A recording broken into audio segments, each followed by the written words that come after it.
Now this is kind of like my fun room, my room of doom. That we really don't display this room to anybody.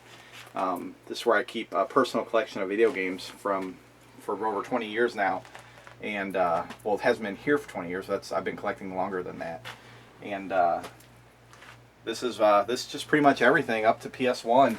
It's missing a few platforms, but have a complete Nintendo collection all in the boxes. We just got in like 20 new Nintendo box games over the weekend, and 3 of them were box upgrades. And that's what I've been doing for about 20 years, box upgrading. So this represents the best boxes I've found over the years. All the different platforms, like the different sets, different color controllers and different packaging sets, and all the different color Nintendo 64s. This is a complete Nintendo 64 collection, all boxed up, and I'm working on some of the not for resale carts, and I'm missing some unique colors of controllers in the boxes. Have most of them loose.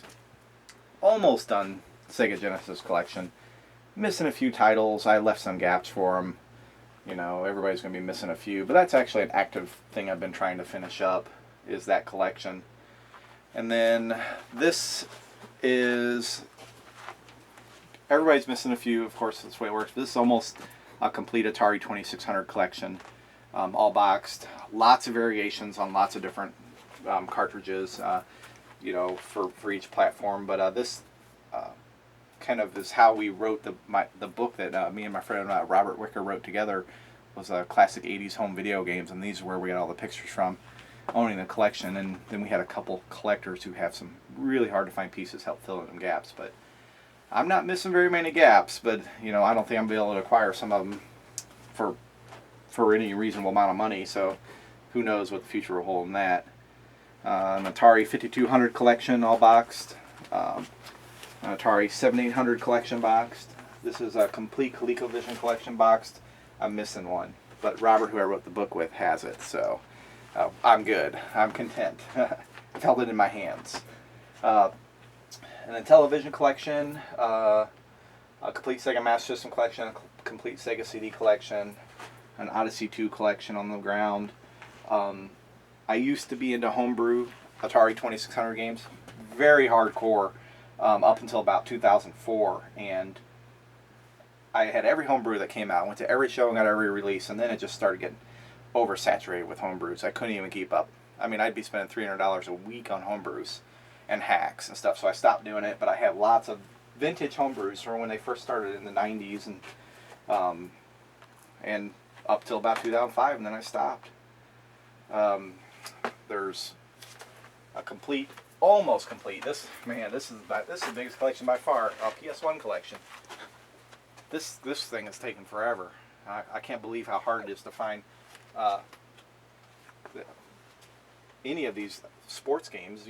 Like Formula One. I can't find Formula One. It's just weird. I mean, I have Formula One 98 and 2000 and another 2000 championship, but I don't have 2001. Who knows?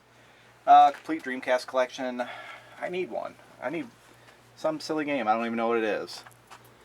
I have lots of obscure stuff. A CDI, but everybody has to have a CDI for Hotel Mario and the best Zelda game ever made.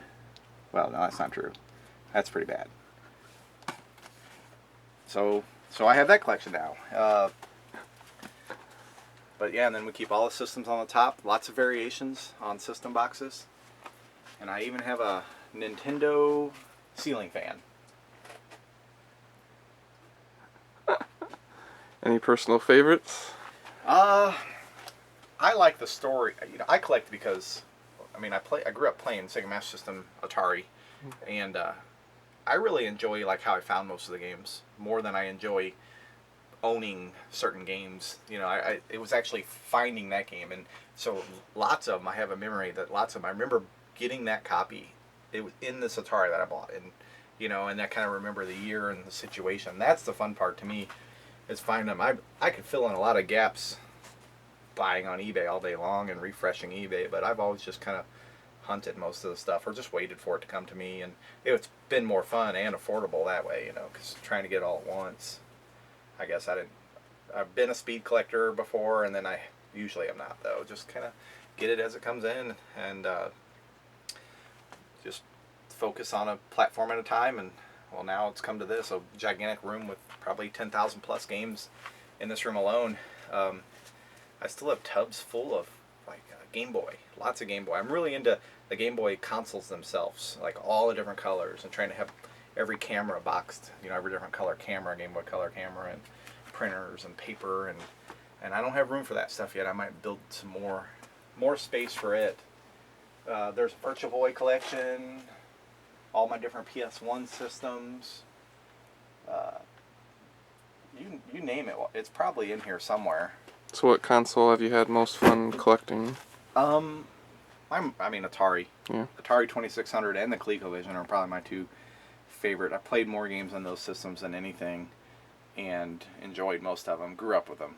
Remember, I guess I was haunted by when I was young, getting Kaboom for Christmas and just ripping the box apart at Christmas. And so when I first started collecting, about, I don't know, more than 10 years after that, finding Kaboom again and not ripping the box that time, and that fueled the collecting more and more. Well, once the internet got going, I started finding out all these games never even heard of. I'm like, I didn't even know that was on Atari, and nobody ever did. That's why those games are so rare. That's why they're hard to find. And then, unfortunately, with a collection this big, this is like in a secured room, and it's alarmed out, and it's waterproof, and those type of things. But I have to insure this collection now, and it's about $1,000 per year to insure the collection. So I'm hoping, that this is, my investment in this will also be able to pay for itself. But $1,000 a year, if I keep for 20 years, I got $20,000 already out in insurance. So, but it'd be sure a shame if it, burnt down. But I do have all the really expensive stuff pulled and not in here. The really, really rare stuff, where I keep all my stuff in my safe, is actually mostly filled with Atari, ColecoVision, and television. I have like 4 Nintendo games in the safe, because that's only 4 that are probably worth keeping in a safe. But there's plenty of Atari games that are $500, $600, $700, $800, $1,000 a piece or more, and they need to be locked up. And I invested in a big safe that was like $1,500. It's fireproof for 3 hours at 2,800 degrees. It's a real gigantic fire safe. And people ask if I have that thing full of money. I'm like, there's nothing but games in it, and I got some, junk in it, like passports. But I'm like, no, there's no room for money. It's all games now. But I'll go show you that. So you just do the key. That's like the safe of Doom. It's where it has about 215 box complete games in it. And it's really where, if I was to have a fire, that this would be really secure in this type of safe. It's not a Costco safe. It's something that's really built well. So it's important, that the condition of this game, stay like that. So they've been bagged up. Hopefully, if we had smoke that was able to penetrate the safe, that this would save it. But prices like this game are out of control. And who knows what the value on this is now. We all know it's, 1,000 plus. None have really been for sale much. So that's why it's kept in here. There's Color a Dinosaur, Bubble Bob 2, Secret Scout, and Flintstones are the only games for Nintendo in this whole safe. And then one system, an original Game Boy system, brand new, never opened. But it deserves safe time. And this was a nice investment I made a couple of years ago, finding one of these. Any of those sealed or just? Everything's just in plastic. Okay. I don't collect factory sealed Yeah. at all. I open everything, test it, Okay. and keep it nice. But I shrink wrap some of them to keep them even nicer, and then put them in a bag.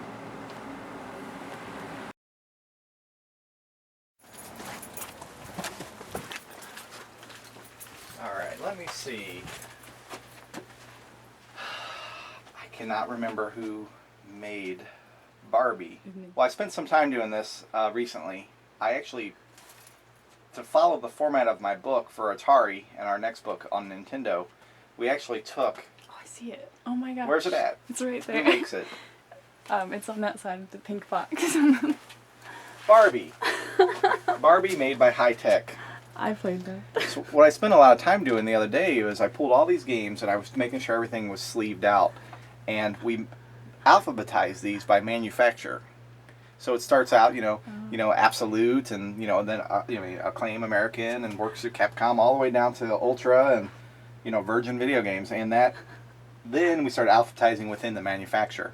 So when we do start working on the actual print of the next book, we'll do that by manufacturer and then in order, and that's how I ended up doing this whole rack. And it was actually pretty time consuming to do, but it makes it a lot easier when you need to find a game. You just go to the manufacturer and then go alphabetized. And there's some of them we're still working on. I didn't got it down at the bottom and the top done. I have to do a little work in the middle, and then it'd be completely alphabetized out.